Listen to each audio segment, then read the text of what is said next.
Aussi, un deuxième exercice qui nécessite de bien décoder l'énoncé pour savoir déjà si on est dans une suite arithmétique ou géométrique, et puis dans un deuxième temps déterminer la fameuse raison associée. Alors ici, c'est un petit peu particulier. Si vous vous souvenez, dans les premières vidéos, je vous avais dit que le n pouvait soit appartenir à n privé de 0, et dans certains cas, il était plus intéressant de travailler avec un n appartenant au naturel.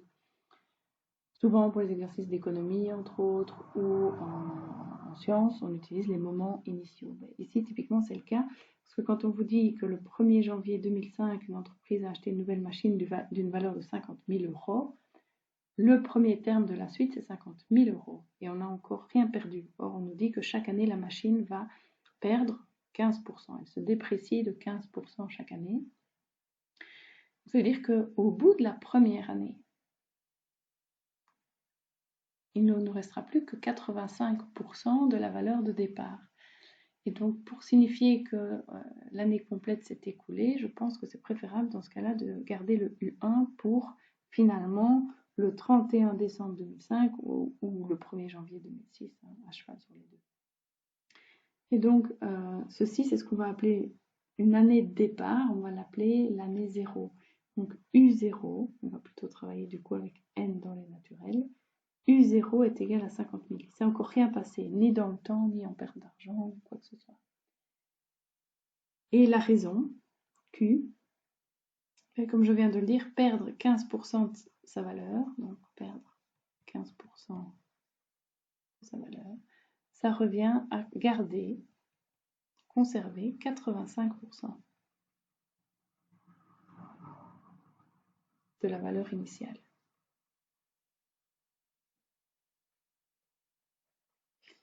Donc en fait, si je veux trouver la valeur de la machine après un an, je vais en fait calculer 85% de la valeur initiale.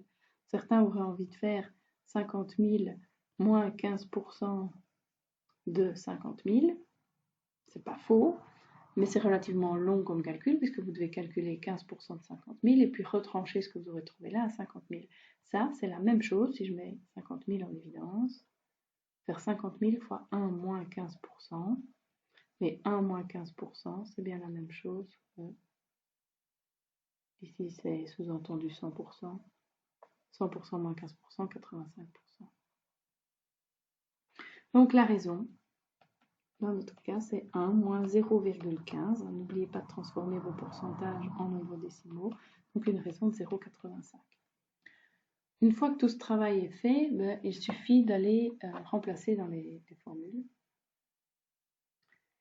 Donc ici, on a écrit la formule exprimant la valeur de la machine après n années. La formule, normalement, quand on travaille dans n privé de 0, c'est un est égal à u1 fois q exposant n-1. La différence, c'est qu'ici, on ne travaillera pas à partir de u1, mais au départ de u0. Donc, en réalité, pour passer de u0 à un, je ne vais pas avoir n-1 saut, mais je vais bien avoir n sauts. Puisque je commence une année plus tôt, j'ai un saut de plus. La formule est légèrement différente. Maintenant, si vous ne voulez pas retenir ça, les deux sont de toute façon issus de la formule suivante. Un est égal à up fois q exposant n moins p. Et donc, un est égal à u0 fois q exposant n moins 0. Je retrouve bien u0 fois q exposant n. Ça, c'est vraiment laissé à la libre appréciation de chacun. Et donc, dans notre cas, après n années, on va avoir un est égal à u0 fois q exposant n. Donc, dans notre cas, un est égal à 50 000 fois 0,85 exposant le nombre d'années écoulées. Voilà pour la première sous-question. Deuxième sous-question. Quelle est la valeur de la machine en décembre de 2013? On a commencé, on avait dit tout à l'heure, U0 est égal à 50 000 et l'année 0, c'était en janvier de 2005. Donc en fait, quand je vais arriver en U1,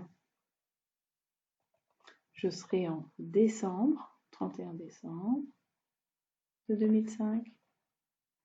Si je dois donc aller jusqu'en 2013, de 2005 à 2013, 2006, je suis en U2, 2007, U3, 2008, U4, et vous avancez comme ça, 2009, U5, 2010, U6, et donc je vais encore aller en 2013, donc plus 3.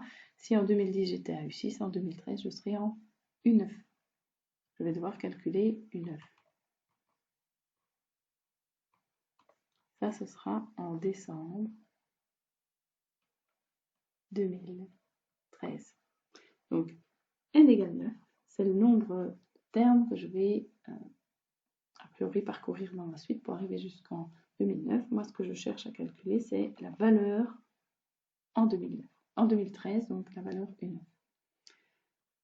Si je reprends la formule de départ, U9, c'est égal à U0 fois la raison exposant 9 moins 0. Dans notre cas, U9 est égal à 50 000 fois, la raison, on a dit 0,85, puisqu'on conserve 85% de la valeur précédente d'année en année, exposant 9. Vous rentrez ça à la machine et vous arrivez à une valeur de 11 580,85. Donc la machine au départ avait été achetée à 50 000. 9 ans plus tard, on voit qu'elle ne revient même plus qu'à peu près 1/5 de la valeur initiale. On conclut par une phrase. Donc ici on travaillait en euros, je pense. Donc la machine ne vaudra plus que 11 580,85 € en décembre 2013, après 9 ans d'utilisation. Dernière question. Cette fois-ci, c'est en quelle année la machine ne vaudra-t-elle plus que la moitié de sa valeur de départ? Donc l'inconnu, puisque c'est le nombre d'années, l'inconnu, c'est le fameux n, la position. Ce que je sais, c'est que cette valeur en UN, elle vaudra la moitié de la valeur de départ. Donc c'est 50 000 divisé par 2 ou 25 000. Et ce que vous devez résoudre, c'est quand est-ce que, finalement on sait que UN c'est égal à U0 fois Q exposant N. UN, on a dit 25 000, donc quand est-ce que ces fameux 50 000 vont devenir 25 000, donc autrement dit, par combien est-ce que je vais devoir les multiplier, en sachant que ce qui me permet de passer d'une année à l'autre, c'est ce fameux facteur fois 0,85. Donc, quand est-ce que 25 000 est égal finalement à 50 000 fois 0,85 exposant n?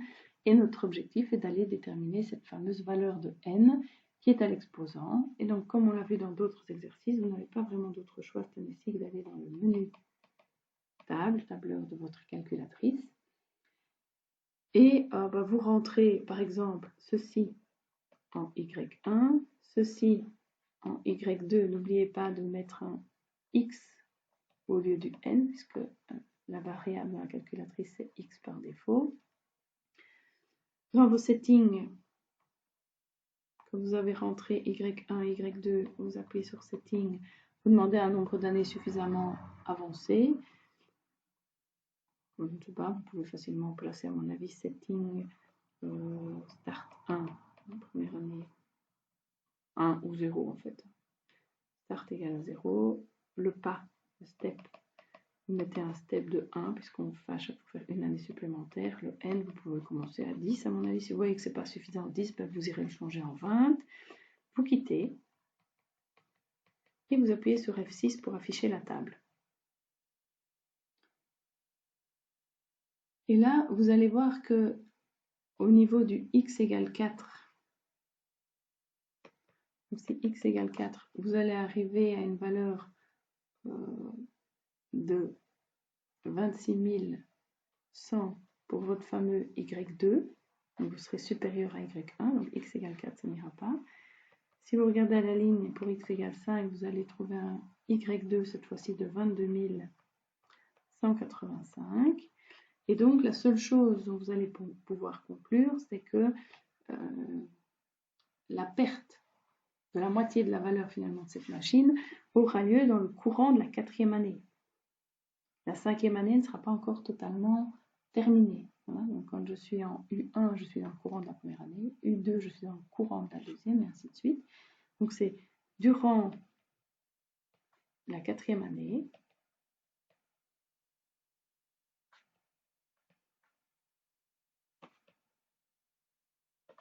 que la machine ne vaudra plus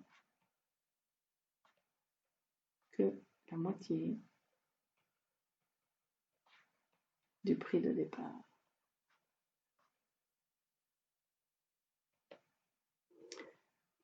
Et voilà, un exemple complet d'une application des suites géométriques.